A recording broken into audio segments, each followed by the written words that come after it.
The living room was dim, lit only by the last gasp of a scorching Australian sunset. Claire Davies, 7 months pregnant, clutched her swollen belly, her heart a drumbeat against her ribs.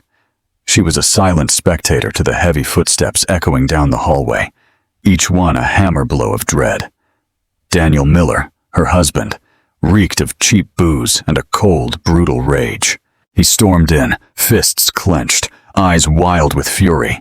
"You think you can say no to me, Claire? I asked for cash. Where the hell is it?" His voice was a whip cracking in the tense silence. "Daniel, we don't have so many left," Claire whispered, her voice a fragile thing. "I saved it for the baby. Please stop shouting, the neighbors." She never got to finish. He grabbed a piece of metal conduit from where he'd been mucking around with a broken railing. With terrifying speed, he raised it high above his head. Claire stumbled back, her body heavy with the weight of her unborn child. "You're useless!" he roared, bringing the pipe down with a sickening thud. The sound of metal on bone echoed in the quiet house in the leafy Sydney suburb. Claire screamed, collapsing to the floor, a white-hot agony ripping through her leg. Her vision blurred, tears mixing with sweat, as every nerve screamed for her to protect the life inside her. Instinctively, she curled into a ball, cradling her stomach with both arms as her leg throbbed in agony. Outside, the peaceful neighborhood remained oblivious to the horror unfolding. A magpie warbled somewhere, a car door slammed in the distance. But inside, time slowed to a nightmare. Daniel stood over her, his chest heaving. "Don't ever cross me again," he snarled, lowering the pipe, ready to strike once more. Claire's mind raced. She thought of the baby, of survival. If he hit her stomach, it would be over. She forced herself to move, dragging her shattered leg across the floor, desperate to reach the phone on the coffee table. Every inch felt like a mile. Daniel noticed. He kicked the table, sending the phone skidding out of reach. "You'll never leave me, Claire. Never!"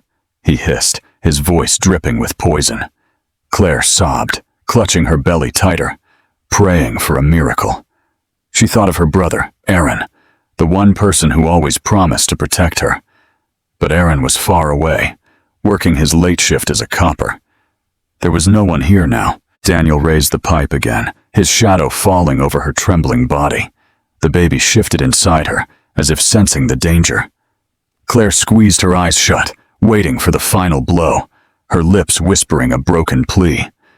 But just as the pipe came down, a loud crash erupted from the front door.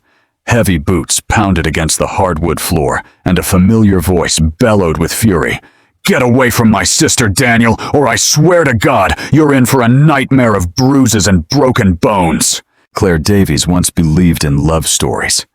She was the kind of woman who laughed easily, who carried warmth like the Australian sun, and who cared for others before herself.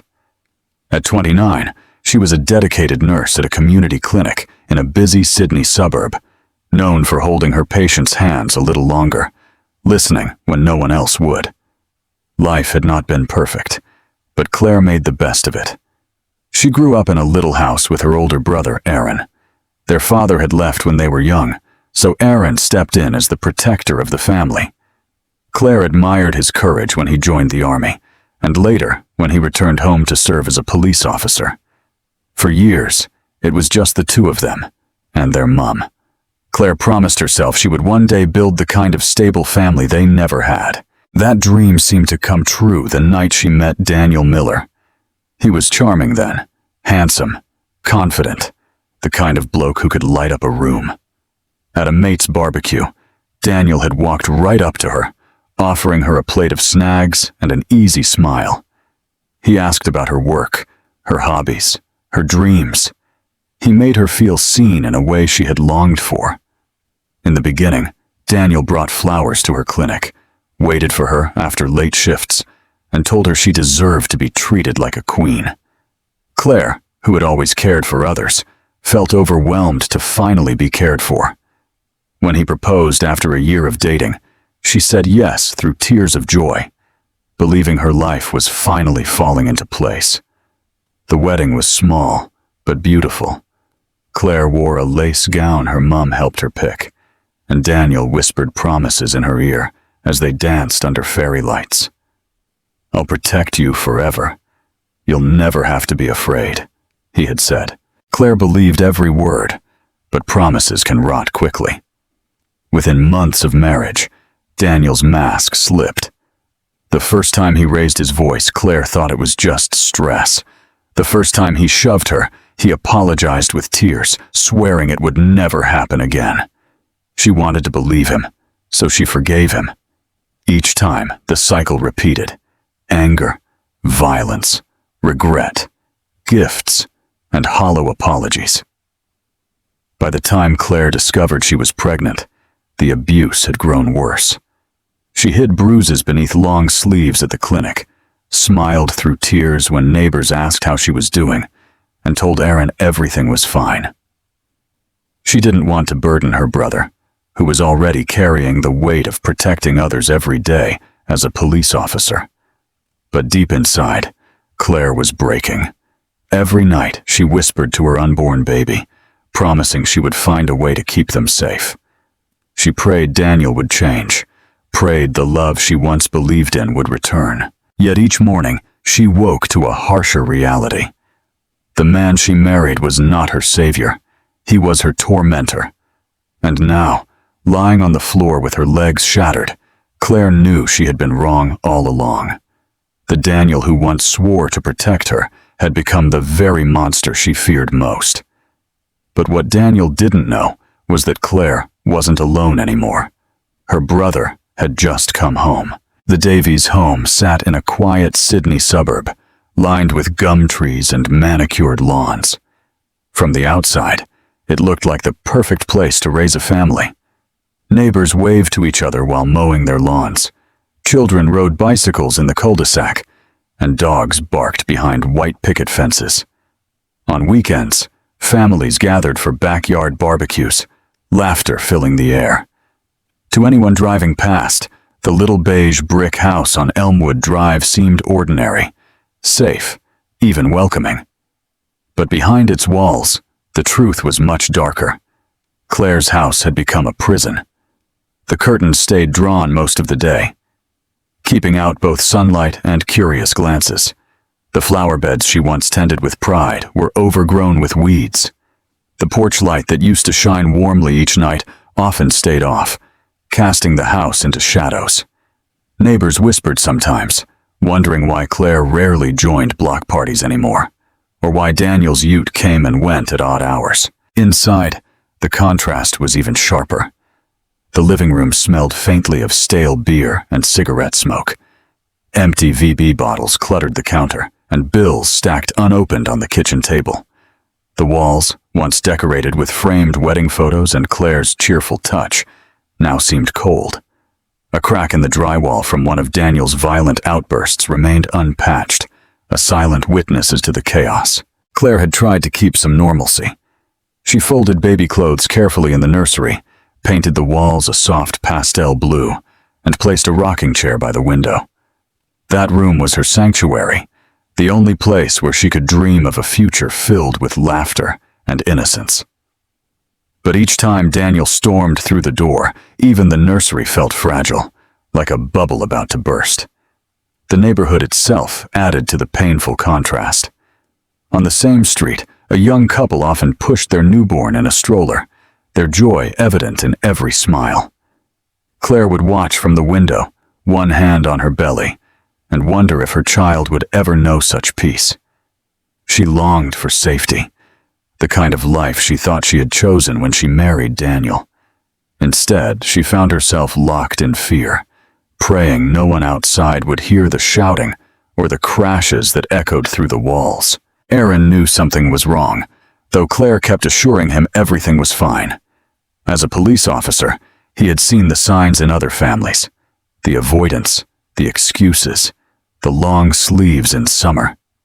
Each time he visited, Claire smiled too brightly, and Daniel stayed just out of reach, watching like a hawk. The house gave Aaron a bad feeling, though he didn't yet know how deep the darkness inside had grown. That evening, as the sun dipped below the horizon and the suburban street grew quiet, the perfect picture cracked wide open. Neighbors setting down their dinner forks froze when they heard Claire's scream pierce the stillness. Curtains twitched as eyes peeked out, confusion spreading. The house that looked so ordinary from the outside was now a stage for a nightmare no one could ignore. And just as the silence broke, heavy boots thundered inside. Aaron had arrived. Daniel Miller was not always a monster, at least not on the surface. When Claire first met him, he was the kind of bloke who drew people in. Confident smile, easy laughter, strong hands that made her feel secure. But behind that charm was a dangerous hunger he never revealed until it was too late. Daniel grew up in a working-class Melbourne suburb, the son of a factory worker who drowned his failures in whiskey. Violence was a language Daniel learned early, watching his father throw bottles against the wall and his mother cover bruises with makeup. Instead of breaking the cycle, Daniel carried it with him. He hid it well at first, masking the anger with quick wit and a charming grin. Claire fell for that mask, not realizing the darkness behind it. The spiral began with money. Daniel loved the thrill of gambling. At first it was small, weekend poker games with mates, the occasional trip to a casino.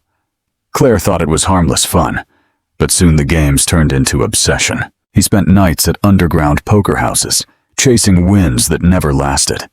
When the losses piled up, so did his temper. Drinking followed. Daniel found comfort at the bottom of a bottle, and the man who once whispered sweet promises began slurring insults instead. He blamed Claire for his failures, accusing her of not supporting him enough, of not understanding his struggles. Each insult chipped away at the foundation of their marriage. Then came the violence. The first shove was followed by a tearful apology. The first slap came with flowers the next day. Claire wanted to believe him when he said it would never happen again. But Daniel was a master of the cycle. Rage, regret, gifts, repeat. And with each turn, the violence grew worse. By the time Claire was pregnant, Daniel was drowning in debt. Loan sharks began calling, threatening, demanding payment. Daniel turned his fury on the only person within reach, Claire. He demanded money from her savings, money she had carefully set aside for the baby's future. When she refused, he saw it not as protection, but as betrayal. Daniel's arrogance made him believe he still had control. To the outside world, he was a hard-working husband, maybe a little rough around the edges, but nothing more. He fooled neighbors with quick nods and short conversations. He even charmed Claire's mom during Sunday roasts. But behind closed doors, he was a tyrant, ruling the house with fists and fear. What Daniel didn't realize was that the walls were closing in. His debts were deeper than he admitted. His girlfriend was losing patience with his empty promises. And Claire, though terrified, was beginning to see through the lies. Daniel thought he had broken her, but deep inside, Claire's spirit remained unshattered. That night, as he stood with a pipe in his hand, Daniel believed he still held all the power. But outside, headlights were pulling into the driveway. Someone who had no fear of him was about to walk through the door. And when Daniel turned toward the sound, his worst nightmare was standing there. Aaron, the brother who would never forgive. The crash of the front door echoed like thunder through the quiet suburban street. Aaron Davies, his police badge glinting under the porch light, stormed inside with fury burning in his eyes. He had heard his sister's screams from the driveway, screams that sliced through the evening air like sirens. He didn't even bother to knock. He knew something terrible was happening. The scene before him was worse than he could have imagined. Claire lay on the carpet, clutching her swollen belly with one hand, while her other arm stretched weakly toward the phone. Her leg bent at an unnatural angle, her face pale from shock. Tears streaked down her cheeks as she struggled to breathe through the pain. Daniel stood over her, still gripping the metal conduit, his chest heaving with rage. He froze when he saw Aaron, but only for a moment. His jaw tightened, and he sneered. "This isn't your business, Aaron. Stay out of it." "Not my business? She's my sister. She's 7 months pregnant, Daniel. What the hell have you done?" Aaron's voice thundered through the house, shaking the walls more than Daniel's violence ever had. Outside, the neighborhood was stirring. The scream, the crash, the shouting. It had drawn attention. Curtains parted as neighbors peeked from their windows. A woman across the street stepped onto her porch, phone in hand, whispering urgently into it. Another neighbor pulled his children back inside, his face pale as he realized the truth. The Davies home was no safe haven.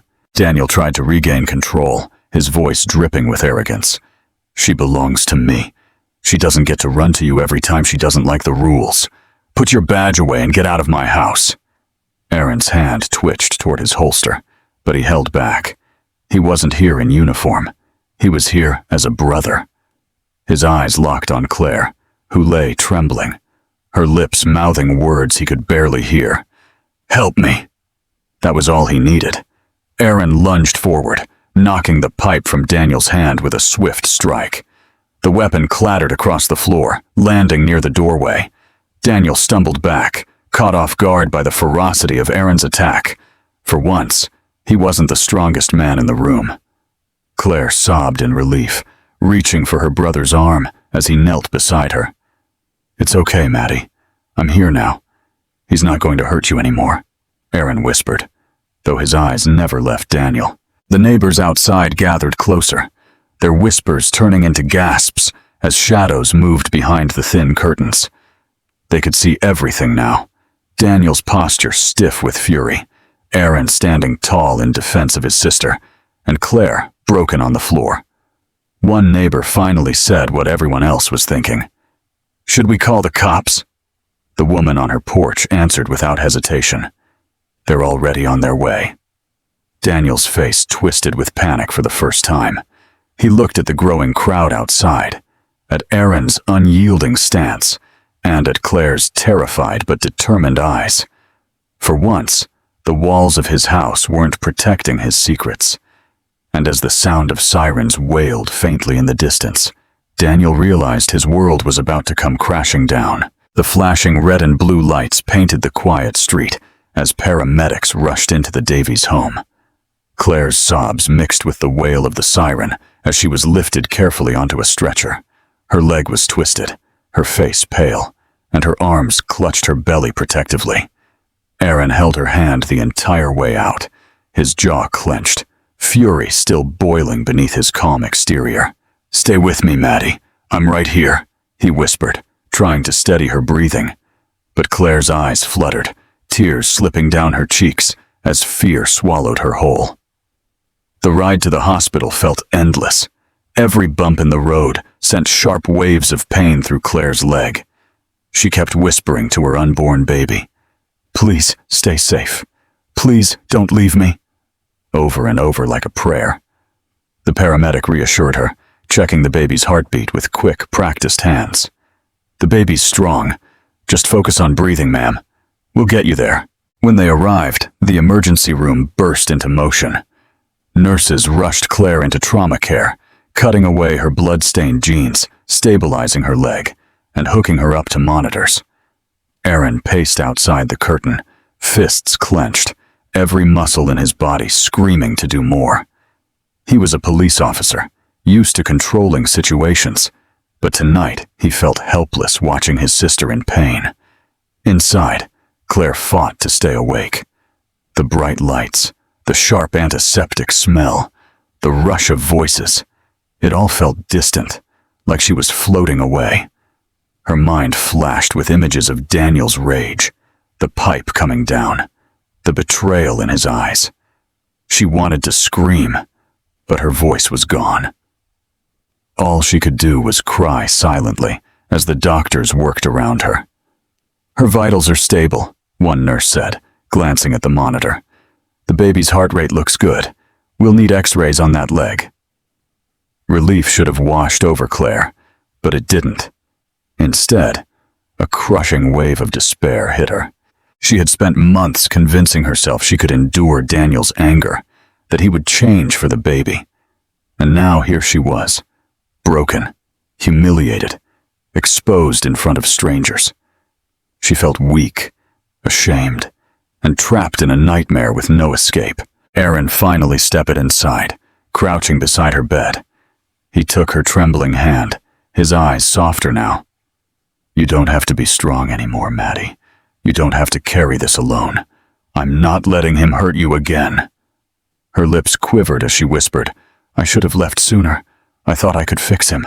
I thought he loved me." Aaron shook his head firmly. "That man doesn't know love. But you're not alone anymore.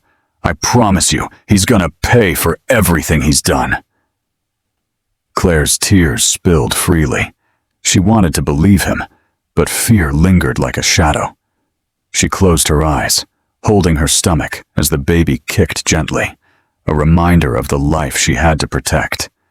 For the first time, she admitted to herself what she had been denying for months. Daniel wasn't just a mistake. He was a danger. And if she didn't find the courage to break free, this cycle would never end. But what Claire couldn't imagine was that her life was about to change forever, because someone unexpected was about to walk into her world. The sterile hallway of the hospital smelled faintly of disinfectant and coffee. Claire lay in her room, her legs stabilized in a heavy cast, the rhythmic beeping of monitors filling the silence. Aaron had stepped out briefly to speak with detectives about Daniel's arrest, leaving her alone with her thoughts. Exhaustion weighed her down, but sleep never came. Every time she closed her eyes, she saw Daniel's face twisted in rage. A soft knock at the door startled her. Claire turned her head, expecting another nurse. But instead, a tall man in a tailored navy suit stood in the doorway. His presence immediately filled the room, not loud or overbearing, but calm, commanding, almost protective. His dark hair was neatly combed, his gray eyes sharp yet kind. "Sorry to intrude," he said gently. "The nurse mentioned you might need some extra support. I'm Ashton Reed." Claire frowned, confused. The name was familiar. Of course it was. Ashton Reed wasn't just anyone. He was one of Melbourne's most prominent businessmen, a billionaire in the tech world, whose face often appeared on magazine covers and charity events. What was he doing here? Seeing her hesitation, Ashton stepped inside slowly. "I know this seems strange. I wasn't looking to bother you, but I happened to be here visiting a foundation project in the hospital. I overheard some of the staff talking about what happened. I couldn't walk away." His voice carried no judgment, only genuine concern. Claire shifted uncomfortably, tugging the blanket higher over her chest. "You shouldn't be here," she whispered, her voice raw. "I don't even know you." Ashton nodded respectfully. "You're right, but I know what it looks like when someone is caring more than they should, and I can see it in your eyes. You've been fighting alone for far too long." His words pierced through her defenses, stirring emotions she didn't want to show. Tears filled Claire's eyes again, uninvited and unstoppable. She quickly looked away, embarrassed to cry in front of a stranger. Ashton didn't press. Instead, he pulled up a chair and sat quietly, giving her space. After a moment, he spoke again, softer this time. "I've seen broken families. My ex-wife left me years ago. Money doesn't shield you from pain. But what I've learned is this. You can't stay in the fire hoping it'll stop burning. Sometimes the bravest thing you can do is walk away." Claire's heart clenched. For months, she had carried shame, believing she had failed by not fixing Daniel. But here was a man, powerful beyond anything she could imagine, telling her that leaving wasn't weakness. It was survival. She studied him carefully. He wasn't pitying her. He wasn't trying to lecture her. He was offering something she hadn't felt in years: respect. Before she could respond, the door burst open again. Aaron entered, still in his police uniform, eyes narrowing as he spotted Ashton. Protective as always, he barked. "Who are you?" And why are you with my sister?" Ashton rose calmly, extending a hand. "Ashton Reed, I'm here because your sister deserves someone in her corner." Aaron didn't shake his hand. He stared at the billionaire with suspicion, torn between gratitude and distrust. And in that charged moment, Claire realized her life was about to take a turn she never saw coming. The days following the attack blurred together. Claire remained in the hospital, her leg immobilized, her body healing slowly, while her mind wrestled with heavier wounds. Nurses came and went, checking her vitals, adjusting her medications. But every night she lay awake, staring at the ceiling, haunted by Daniel's shadow. Aaron visited constantly, always hovering, always protective. He wanted to talk about charges, court hearings, restraining orders. But Claire's heart wasn't ready for legal battles. She was still just trying to breathe. Ashton Reed, however, was different. He visited quietly, never staying long, never pushing. Sometimes he brought flowers, nothing extravagant, just simple daisies. Sometimes he brought books or a smoothie the nurses approved of for her pregnancy. He never made grand gestures. Instead, he sat in the chair by her bed, speaking when she wanted to talk, staying silent when she didn't. Still, Claire kept her guard up. "Why are you here?" she asked one afternoon, her voice sharp with suspicion. "You don't even know me. Billionaires don't just show up for strangers in hospitals." Ashton leaned back, his gray eyes steady. "You're right. Most don't. But I'm not here because of your situation. I'm here because of you. The way you hold your baby when you're scared. The way you apologize to the nurses even while you're in pain. It says everything. You deserve someone to remind you you're worth protecting." His words unsettled her. No one had spoken to her that way in years. Daniel's voice had drowned out her worth, making her believe she was weak, a failure. Could she really trust this man who appeared out of nowhere? Aaron certainly didn't. He watched Ashton like a hawk, interrogating him with every chance he got. "What's your angle? You're rich, powerful, and used to getting what you want. Don't think for a second I'll let you take advantage of my sister." Ashton never flinched under Aaron's glare. "I don't want anything from her," he replied calmly, "except the chance to remind her she's not alone." Despite herself, Claire felt her defenses soften. She noticed the small things, how Ashton always looked her in the eye, how he never touched her without asking, how he respected Aaron's role instead of challenging it. Slowly, the fear that every man was another Daniel began to fade, replaced by cautious hope. One evening, Claire confessed in a trembling voice, "I'm scared, Ashton, not just of Daniel, but of trusting anyone again. I can't make another mistake. My baby deserves better than that." Ashton nodded, his expression earnest. "Fear is proof that you care, but don't confuse Daniel's cruelty with your failure. You loved the wrong man, Claire. That doesn't make you broken. It makes you human. And whoever has the privilege of standing beside you next will have to prove they're worthy." Tears welled in her eyes as she absorbed his words. For the first time, she didn't feel judged. She felt understood. But before she could answer, Aaron walked in carrying papers. His face was grim, his voice heavy. "Maddie, we need to talk. Daniel isn't done yet."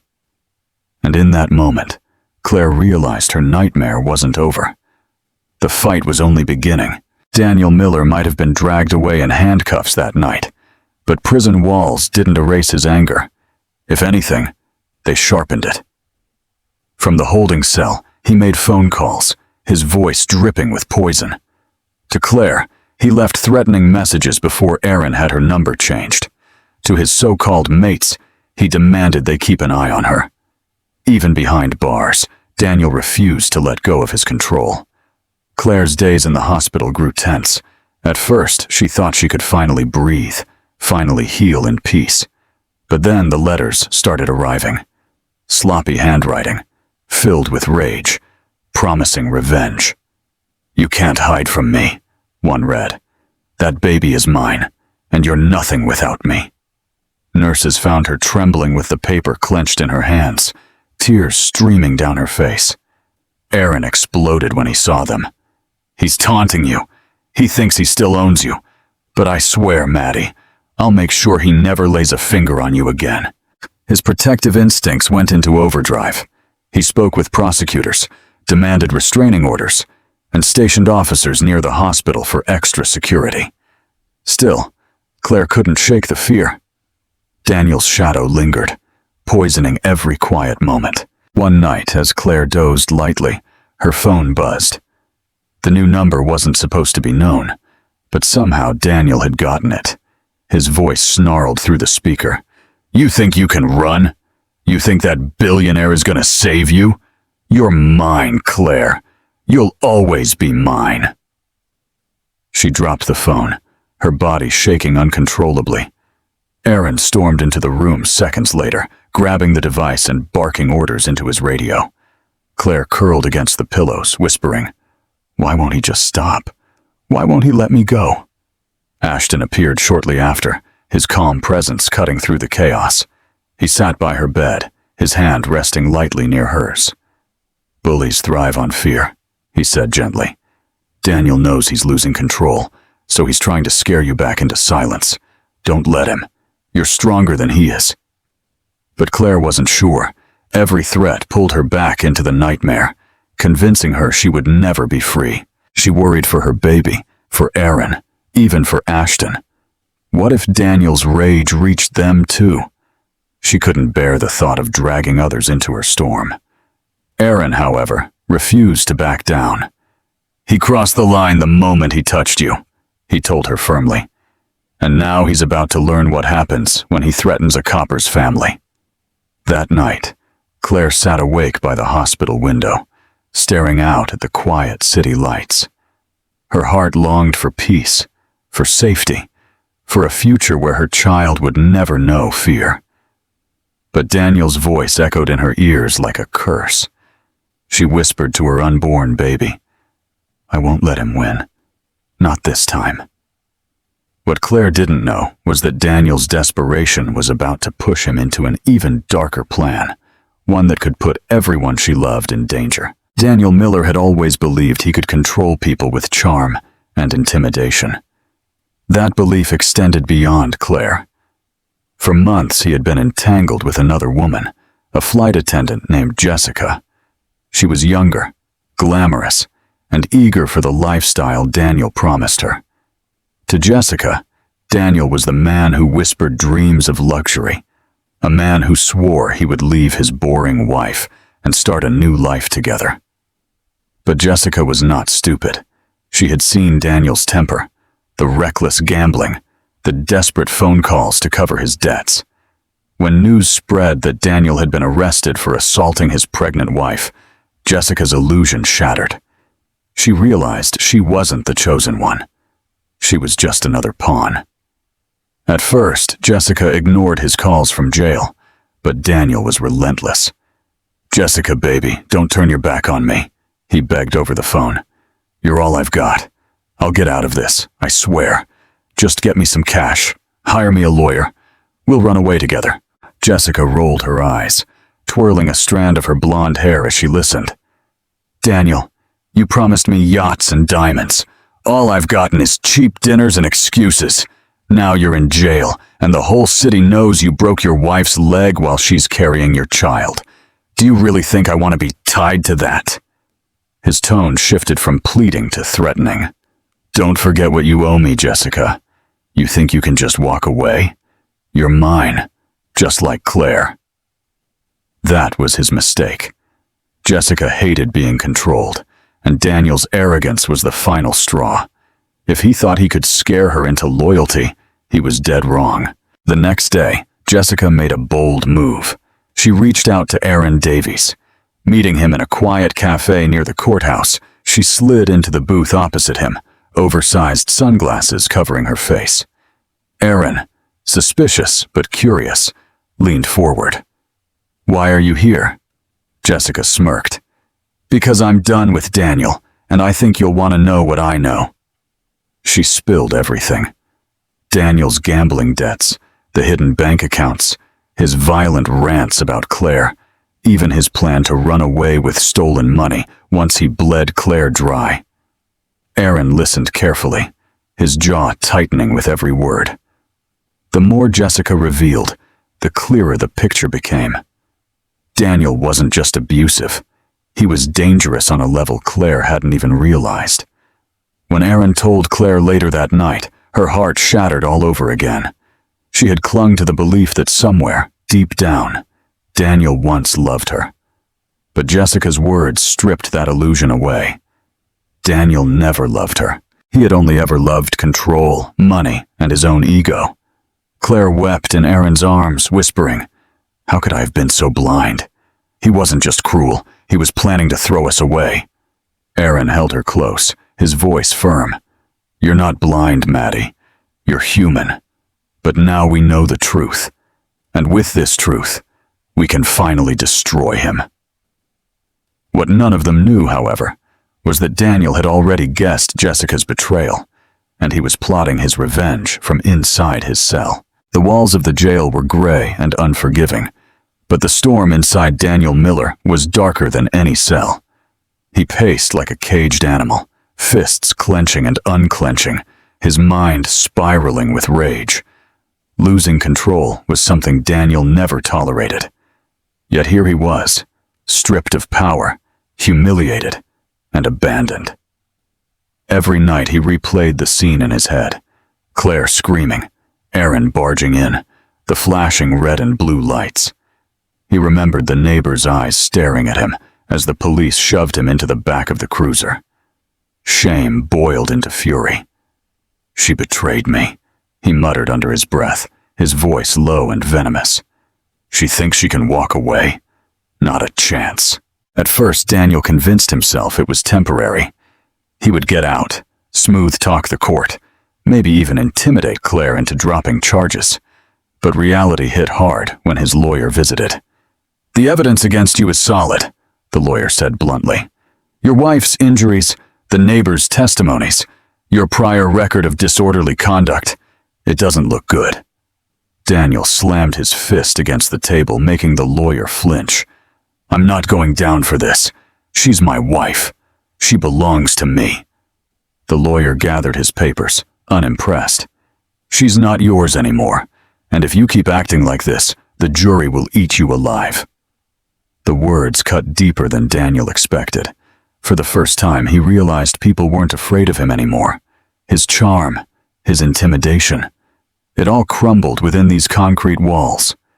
Even Jessica, the girlfriend who once clung to his promises, had betrayed him. He had overheard whispers from the guards. She had gone to Claire's brother.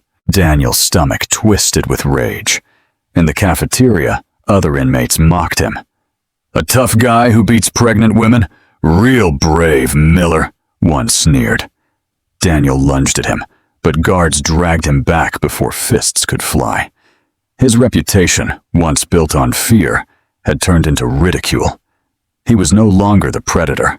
He was prey to his own disgrace. Lying awake at night on his thin mattress, Daniel's thoughts grew darker. He blamed Claire for everything. If only she had given him the money. If only she had stayed quiet. If only she hadn't called Aaron. In his mind, Claire was the villain, not him. The idea of her moving on, raising his child without him, was unbearable. His obsession festered until it consumed him. One evening, during visitation hours, Daniel's rage boiled over. He was denied a meeting with Claire. She refused to see him. The guard told him calmly, "She doesn't want contact." Daniel erupted, slamming his fists against the glass. "She can't do this to me. She's mine. Do you hear me? Mine." His voice echoed through the room, startling even hardened inmates. But deep down, fear gnawed at him. For the first time, Daniel felt the crushing weight of losing everything. His wife, his unborn child, his mistress, his freedom. The walls weren't just confining him. They were closing in, suffocating him with truth. He wasn't in control anymore. And when Daniel received word that Claire wasn't just healing, but finding comfort in another man's presence, his rage twisted into something even more dangerous. The hospital room that once felt cold and suffocating slowly began to change. Claire noticed it in the small details. Fresh flowers on her nightstand, soft music playing from a portable speaker, and the steady presence of Ashton Reed. Unlike Daniel, who brought chaos and fear, Ashton carried calm wherever he went. He never overwhelmed her. Instead, he showed up quietly, sometimes with a cup of tea, sometimes with a book he thought she might enjoy. One afternoon, he read aloud to her while she rested, his voice deep and steady. Claire found herself lulled into comfort, not by the story itself, but by the sense of safety that surrounded him. "You don't have to do this," Claire told him one evening, her voice shaky as she adjusted her hospital blanket. "I'm not your responsibility. I don't even know why you care." Ashton leaned forward, his elbows resting on his knees. "Because no one deserves what you went through.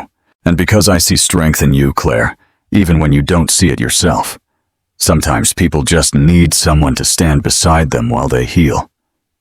The sincerity in his eyes unsettled her, but not in the way Daniel's glare once did. This was different. Claire wasn't used to kindness without strings attached. For so long, love had meant control, apologies followed by violence, empty promises. Now with Ashton, it felt like something foreign, gentle, patient, safe. Aaron noticed too. At first he kept his guard up, suspicious of the billionaire who seemed too interested in his sister. But over time, even he had to admit Ashton's actions were genuine. One night, Aaron found his sister laughing softly at a story Ashton told about his clumsy attempts to cook. It was the first time he had heard Claire laugh freely in months. "You haven't smiled like that in a long time," Aaron said later when Ashton had stepped out. Claire blushed, brushing off his words. "I don't know what you're talking about." But deep down, she knew exactly what he meant. Ashton's presence wasn't just healing her. It was reminding her who she used to be before Daniel's shadow took over her life. The Claire who dreamed of picnics, who wanted to decorate nurseries with bright colors, who believed love could be tender. Still, fear clung to her. "What if I'm too broken?" she confessed one evening as Ashton tucked a blanket around her. "What if I can't be the woman I used to be?" Ashton met her gaze with quiet conviction. "You're not broken, Claire. You're rebuilding. And sometimes rebuilding makes us stronger than we ever were before." His words stayed with her long after he left that night. She placed her hand on her belly, whispering to her baby, Maybe we'll be okay." For the first time, hope felt real, not like a distant dream. But outside the safety of the hospital walls, the world wasn't done testing her. Daniel's obsession was growing, and Claire's fragile new beginnings were about to face their hardest trial yet. Because love may heal, but danger was already on its way back into her life. The cell was cold, but Daniel Miller's mind burned with fury. Every hour he spent locked up only deepened his obsession. Claire was supposed to be his wife, his property. Yet now she was slipping further away, protected by her brother, and worse, finding comfort in another man, a billionaire, no less.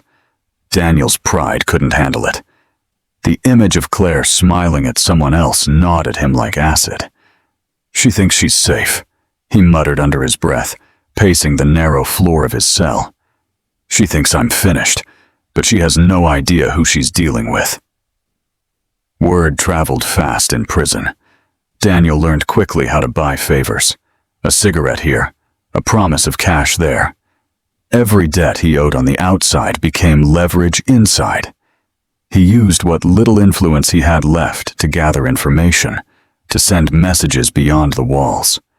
He still had contacts, people who owed him, people desperate enough to take his money. One night, sitting in the corner of the rec yard, Daniel confided in another inmate, a wiry man with tattoos running up his neck. "I need someone to deliver a message," Daniel said quietly. "I want her scared.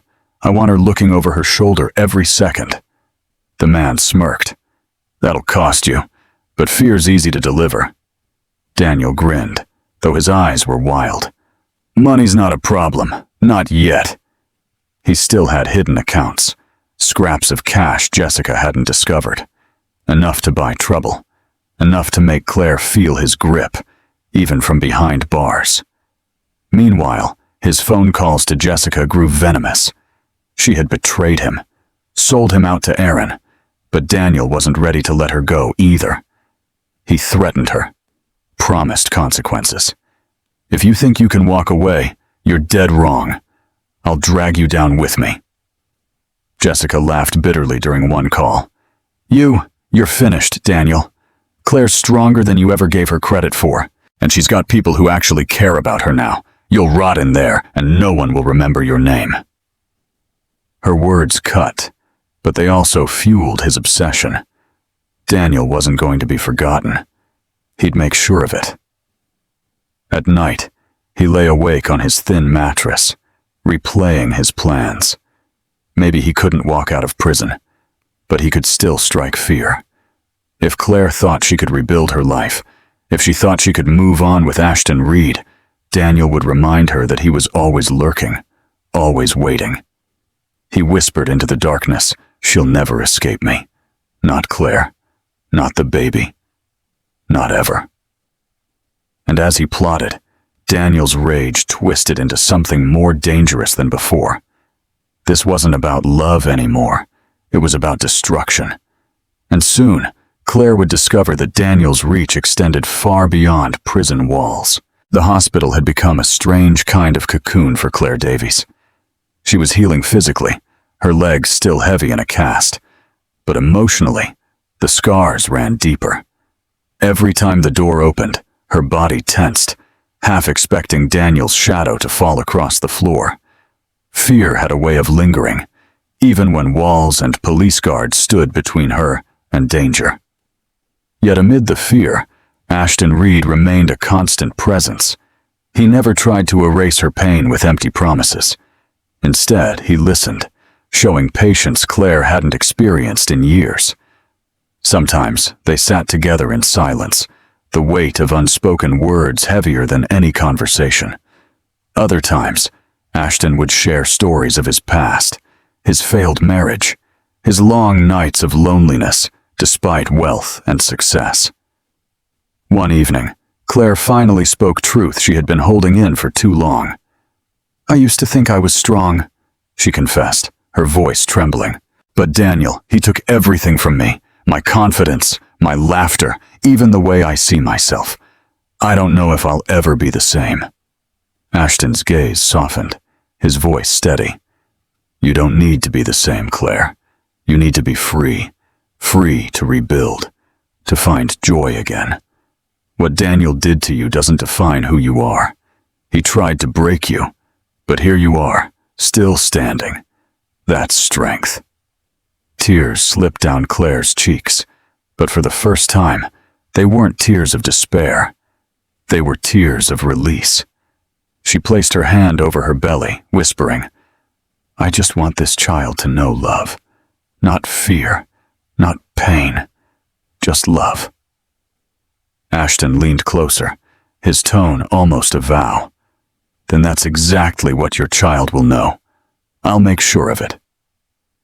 The sincerity in his words pierced her guarded heart. For weeks, Claire had wrestled with doubt, afraid to trust again, afraid that opening her heart would only lead to more disappointment. But in Ashton's eyes, she didn't see control or danger. She saw safety. She saw someone who valued her not as property, but as a person. Aaron entered quietly, catching the tender moment. At first, his protective instincts flared. His sister had been hurt too much to risk being vulnerable again. But as he watched Claire smile faintly at Ashton's words, he realized something he hadn't seen in months. Hope. Later, when Aaron stepped outside to take a call, Claire turned to Ashton again. "Why me?" she asked softly. You could be with anyone.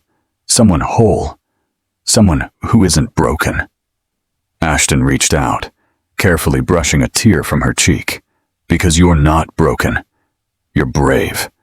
And because sometimes life puts people in our path, not when they're perfect, but when they need someone to believe in them. I believe in you, Claire. Her heart swelled with emotions she couldn't name. For the first time since her world had fallen apart, she felt the possibility of a future that wasn't defined by pain. But just as Claire began to let herself believe, a knock came at the door. A nurse entered with a message, her expression uneasy. Claire, you need to know something. Daniel hasn't stopped trying to reach you. And in that instant, Claire realized her battle for freedom was far from over. It was late afternoon when Aaron Davies walked into Claire's hospital room with a tense expression. He wasn't alone. Behind him, a woman in oversized sunglasses and a sleek black coat stepped inside, her heels clicking against the tile floor. Claire blinked in shock as the woman removed her glasses, revealing carefully painted makeup and eyes full of unease. Claire, Aaron began carefully. This is Jessica Price. She's connected to Daniel. Claire stiffened, her breath catching. She recognized the name immediately. Jessica was the girlfriend Daniel had lied about, the woman he had promised the world to while tearing his wife apart. Claire's stomach churned with disgust. Why is she here? Jessica raised her hands quickly. Please hear me out. I know you have no reason to trust me. I wouldn't trust me either. But Daniel is dangerous. More dangerous than you realize. And if I don't tell you what I know, someone's going to get hurt. Ashton, who had been quietly near the window, stood protectively closer to Claire, his eyes narrowing. Aaron folded his arms, keeping his cop instincts sharp. Start talking, he ordered. Jessica sighed, her voice trembling. Daniel's been planning something from inside prison.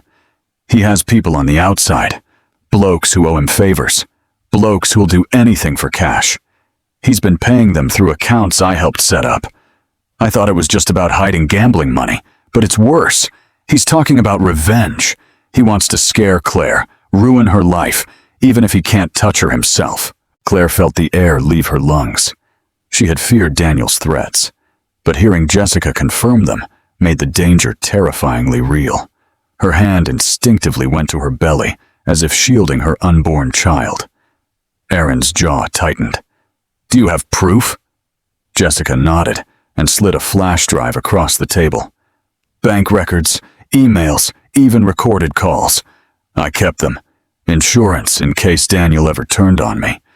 But after what he did to Claire, I can't stay quiet anymore. I'm done with him. Ashton picked up the flash drive, turning it over in his hand.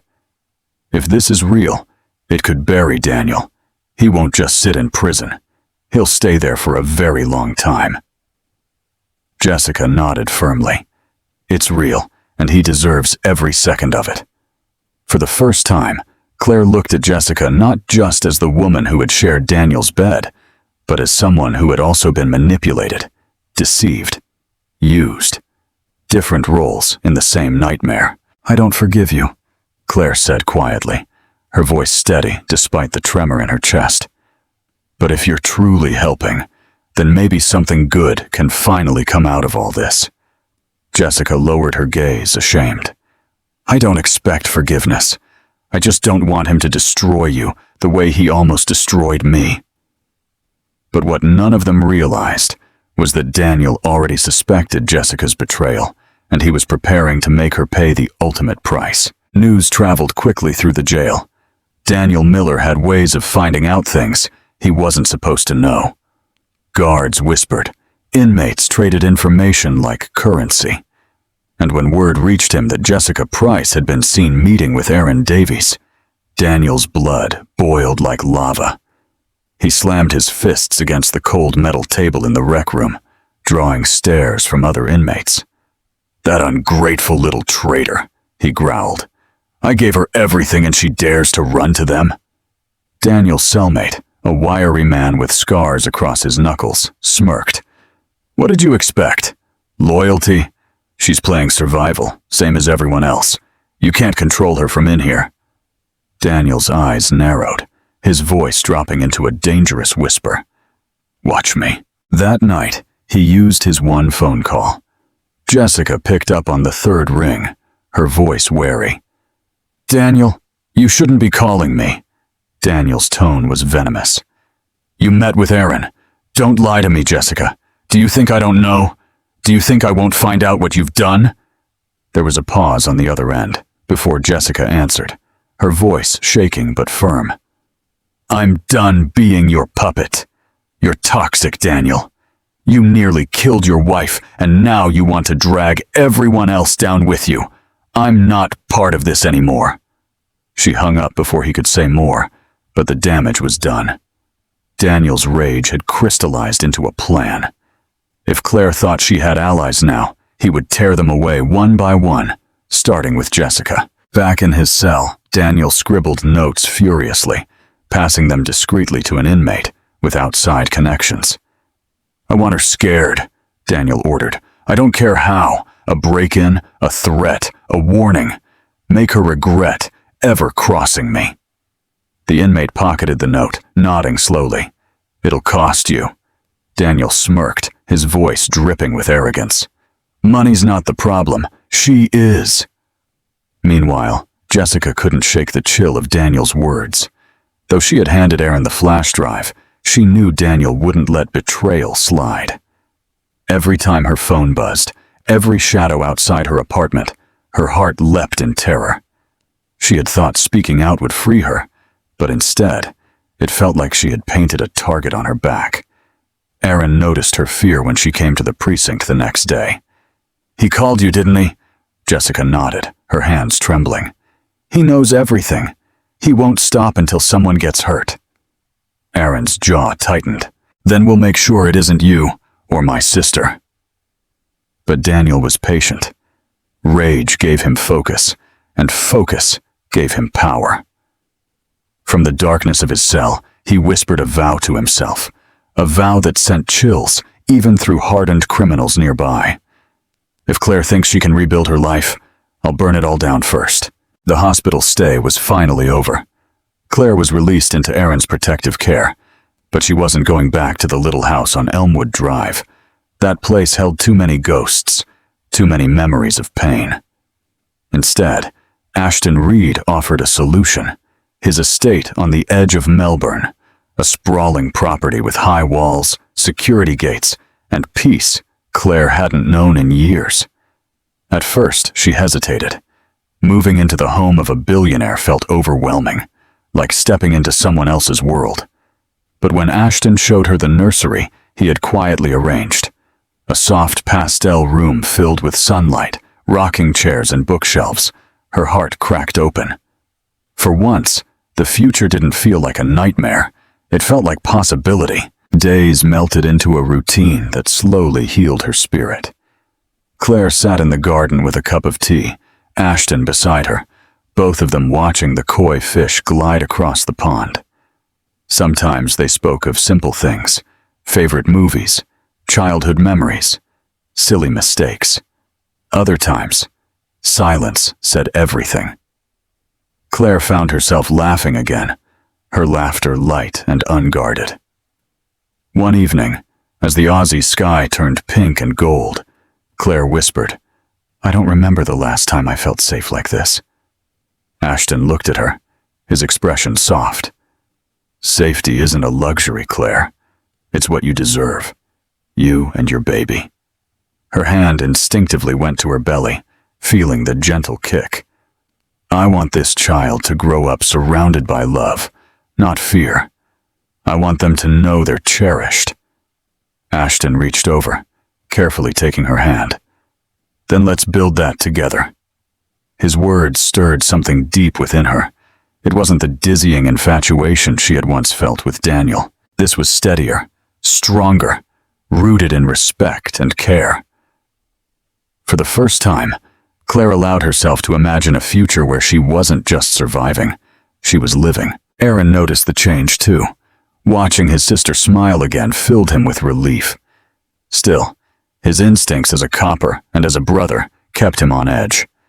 "I don't want to rain on your happiness," he warned her one night. "But Daniel isn't finished. He's dangerous, Maddie.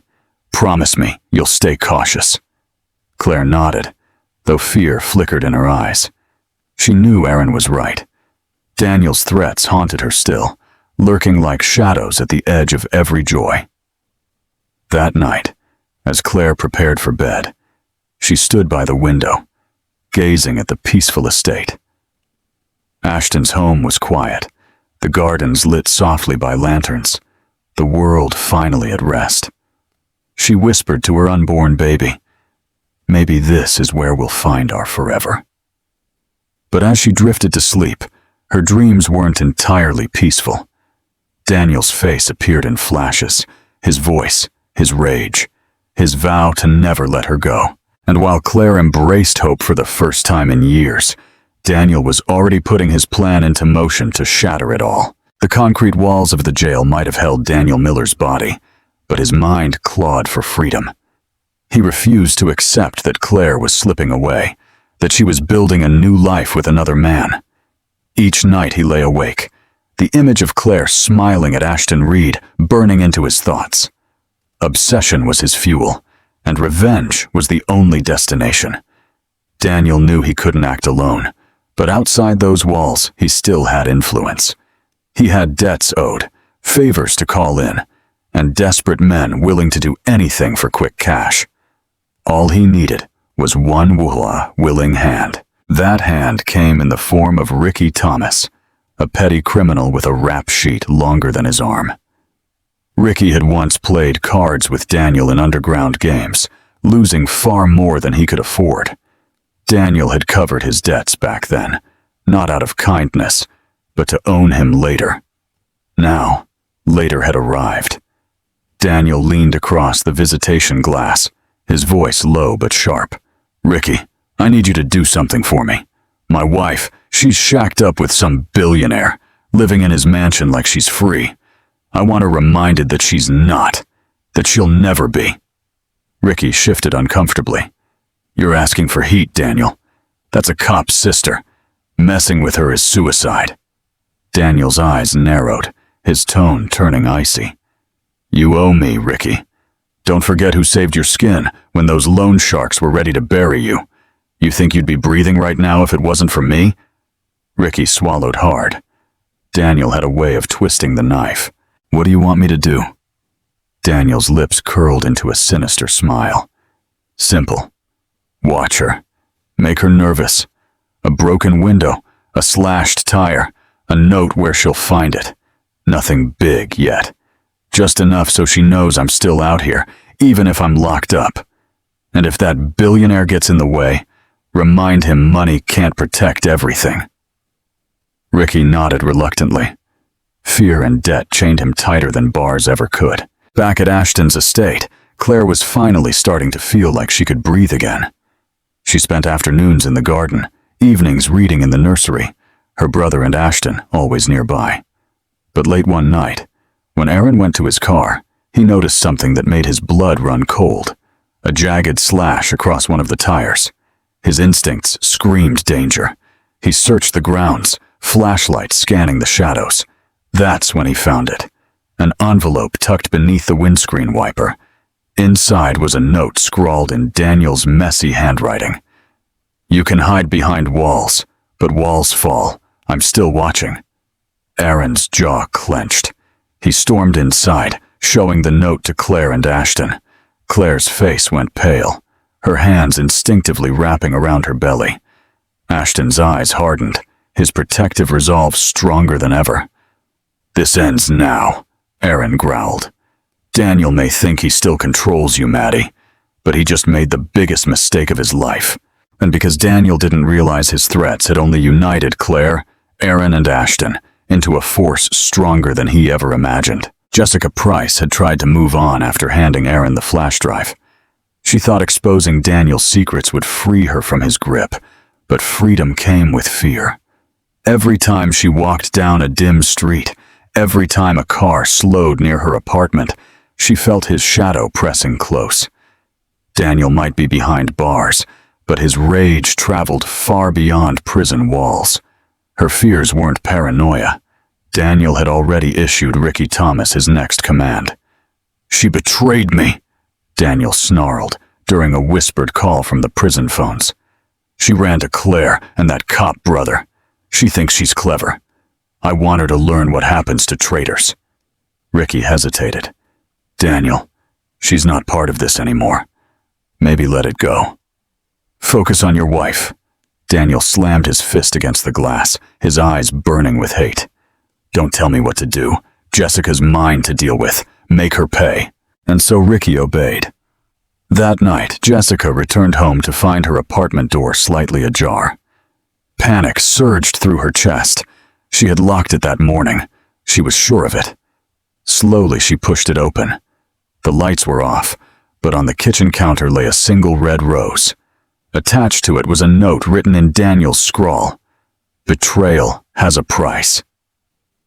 Jessica's breath caught. She stumbled back, slamming the door shut, fumbling for her phone. Her hands shook as she dialed Aaron's number. "He knows, Aaron. Daniel knows I went to you. Someone's been here. I don't feel safe." Within 20 minutes, Aaron arrived with 2 officers. He swept the apartment, but whoever had been inside was long gone. He found the rose, the note, and fresh boot prints on the balcony. His stomach turned. Daniel's reach was real, and Jessica was the newest target. "You're coming with me," Aaron said firmly. "You're not staying here another night." Jessica's tough exterior cracked as she sank onto the couch, tears spilling down her cheeks. "I thought I could just hand you the evidence and be done. I didn't know he'd still haunt me like this." Aaron crouched down, his tone softening. "Daniel feeds on fear. That's all he has left. But we're not going to let him win. You're safer with us than alone." Reluctantly, Jessica agreed. Aaron drove her to Ashton's estate where Claire was recovering. When Claire saw Jessica step through the door, her guard went up immediately. But the fear in Jessica's eyes told her everything. This wasn't the same confident mistress who had once stolen Daniel's attention. This was a woman running for her life. "Daniel sent someone after her," Aaron explained, showing Claire the note. "He's not just after you anymore. He's lashing out at anyone who stands against him." Claire's heart pounded, her hand tightening on the armrest of her chair. Daniel's hatred was spreading like wildfire, threatening to consume everything in its path. She had hoped exposing his lies would be the end, but now the danger was closer than ever. And as Jessica joined their fragile circle of safety, none of them realized Daniel's plan was building toward one explosive move that could shatter all of their lives. The day of the trial arrived with heavy clouds hanging low over Melbourne, as though the sky itself understood the weight of what was about to unfold. The courthouse buzzed with reporters, cameras flashing as they jostled for photos of the disgraced Daniel Miller. He was led inside in shackles, his once confident swagger reduced to a scowl. Still, his eyes burned with fury, darting toward the people who had gathered to testify against him. Claire entered the courtroom slowly, supported by Aaron on one side and Ashton on the other. Her casted leg made each step difficult, but her head was held high. For months, Daniel had tried to crush her spirit, to make her cower. Today, she refused to bend. This was not just about her. It was about her unborn child, about finally breaking free. Daniel sneered as she passed, muttering under his breath, "You'll regret this, Claire." Aaron immediately leaned closer to his sister. "Ignore him," he whispered. "He's powerless now." The judge called the court to order. Witness after witness painted the picture of Daniel's downfall. Neighbors who had heard Claire's screams that night, paramedics who had carried her broken body out of the house, doctors who described her injuries. Each testimony chipped away at Daniel's facade, leaving him exposed as the violent man he truly was. Then it was Jessica's turn. She took the stand, her hands trembling as she adjusted the microphone. Daniel's glare cut into her, but she pushed past her fear. "Daniel Miller promised me the world," she admitted.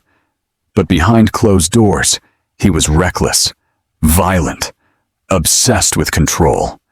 He hid money in secret accounts, used it to pay blokes for intimidation, and when I tried to walk away, he threatened my life.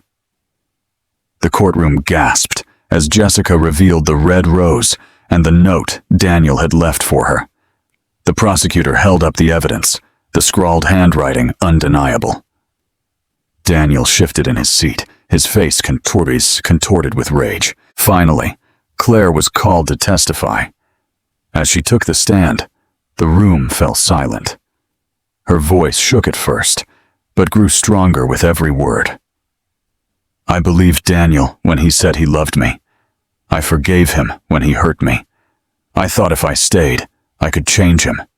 But love isn't supposed to break your bones. Love isn't supposed to leave you afraid for your life or your child's. That night, when he raised that pipe, I realized Daniel didn't want a wife. He wanted control, and I refused to be controlled anymore. Tears welled in the eyes of jurors. Even the judge's expression softened. Claire's courage resonated like a truth that could not be silenced. Ashton sat in the gallery, his heart swelling with pride and protectiveness. He had seen her at her weakest, but here she was, stronger than ever, refusing to be silenced. Daniel slammed his fists on the table, shouting, "She's lying! They're all lying!" The bailiff restrained him, dragging him back into his seat. His mask of control was gone, replaced by the frantic desperation of a man watching his world crumble. And when the prosecutor revealed Daniel's secret bank records, the ones Jessica had handed over, the courtroom knew his fate was sealed. The courtroom was silent, except for the steady ticking of the clock on the wall. Every eye was fixed on the jury as they filed back into the box, their faces solemn. Daniel Miller sat rigidly at the defense table, sweat gathering on his brow. For once, his arrogant smirk was gone, replaced by the twitch of a man who finally realized he was cornered. Claire sat in the front row, Ashton on one side, Aaron on the other. Her hands clutched tightly together in her lap, knuckles white. She prayed for justice, not just for herself, but for the child kicking gently inside her. The judge cleared his throat. Has the jury reached a verdict? The foreman stood. We have, Your Honor. Claire held her breath as the verdict was read. On the charge of aggravated assault against Claire Davies, we find the defendant, Daniel Miller, guilty. Gasps rippled through the courtroom. Daniel's face twisted, his eyes narrowing into slits as he glared at Claire. She sat taller, refusing to look away. On the charge of reckless endangerment of an unborn child, guilty. Claire felt tears sting her eyes. She gripped Aaron's hand, her heart pounding with relief. And on the charges of financial fraud, intimidation, and conspiracy, guilty on all counts. The weight of the words crushed whatever fight Daniel had left. He slammed his fist on the table, shouting, "This is a setup! They're all against me! I'm not guilty!" The judge's gavel banged sharply. "Order in the court!" Bailiffs restrained Daniel as he continued to rage, his voice hoarse. "Claire, you'll regret this. You can't take everything from me." But even as he shouted, his power drained away. No one listened. No one believed him. His words, once weapons, were now empty echoes. The judge's voice cut through the chaos. "Daniel Miller, you are hereby sentenced to 35 years in state prison with no possibility of parole for the first 20. You will answer for your crimes." A heavy silence followed, broken only by the sound of Daniel being dragged away in shackles. His eyes locked on Claire one last time, filled with hatred and despair. She met his gaze calmly, her tears finally falling, but not from fear, from release. For the first time in years, Claire felt free. Ashton reached for her hand, his grip steady, reassuring. "It's over," he whispered. Aaron's voice was firmer. "No, it's justice. He'll never hurt you again." Around them, reporters scribbled furiously, cameras clicked, and whispers filled the room. But Claire didn't care about the noise. She closed her eyes, inhaling deeply, feeling the weight lift from her chest. Daniel had lost everything. His wife, his mistress, his freedom, his power. Alone, caged, abandoned, he would spend decades haunted by the life he had destroyed with his own hands. And as Claire stepped out of the courthouse into the sunlight, she realized her true story wasn't ending. It was just beginning. Months passed after the trial, and the seasons shifted. The chill of a Melbourne winter gave way to the warmth of spring, a season of renewal that mirrored Claire Davies' life. Daniel Miller was locked away, his voice silenced by concrete walls and iron bars. For Claire, each day became brighter, freer, safer. At Ashton Reed's estate, she found not just shelter, but a home. The sprawling gardens, once intimidating, became her sanctuary. She walked slowly along the stone paths, her hand resting on her belly, whispering dreams to her unborn child. For the first time in years, her words weren't laced with fear. They were filled with hope. Aaron visited often, never far from his sister's side. His duty as a brother hadn't ended with Daniel's arrest. If anything, it had grown stronger. But now his watchful eyes softened when he saw Claire laugh again, saw color return to her cheeks. He even allowed himself to smile when Ashton stood beside her, not as a savior, but as a partner who respected her strength. The day finally came. In the quiet of a hospital room, under the steady care of doctors and nurses, Claire gave birth to a healthy baby boy. Tears of joy streamed down her face as she held her son for the first time, his tiny fingers curling around hers. The pain, the scars, the nights of terror, all of it seemed to fade in that single moment.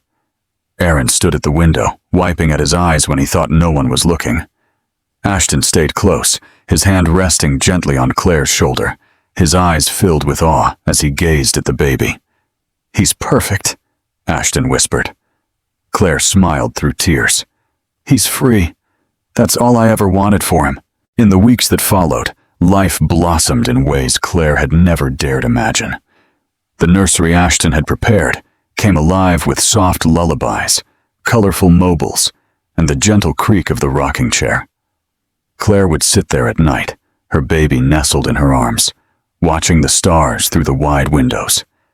Each star felt like a promise of a future, finally within reach.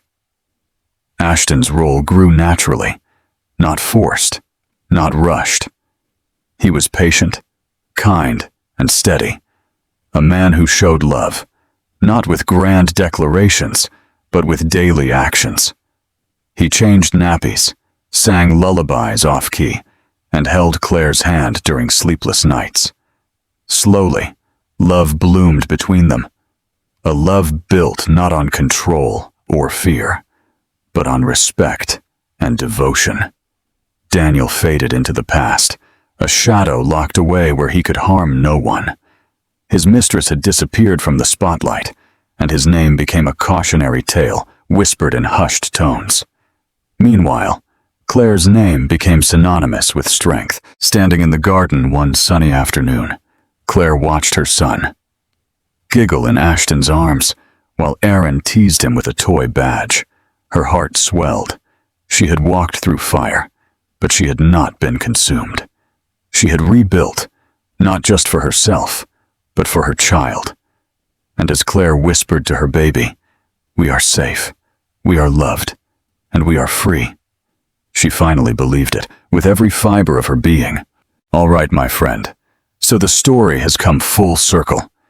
And if you're still here, watching and listening until this very moment, then I know something inside this journey touched your heart too. Maybe it reminded you of pain you've endured, or maybe it gave you hope for the future. The truth is, life will test us. But as the Stoics remind us, we cannot control what happens to us, only how we respond. Claire's story shows us that strength isn't never falling. It's standing up again for yourself, for your family, and for the life you deserve. Healing takes courage, and choosing love over fear is the bravest act of all. So if this touched you, do me a favor. Like this video, share it with someone who might need the reminder that they are stronger than their struggles. And don't forget to subscribe so you never miss the stories that remind us of our own resilience. Because together, we heal.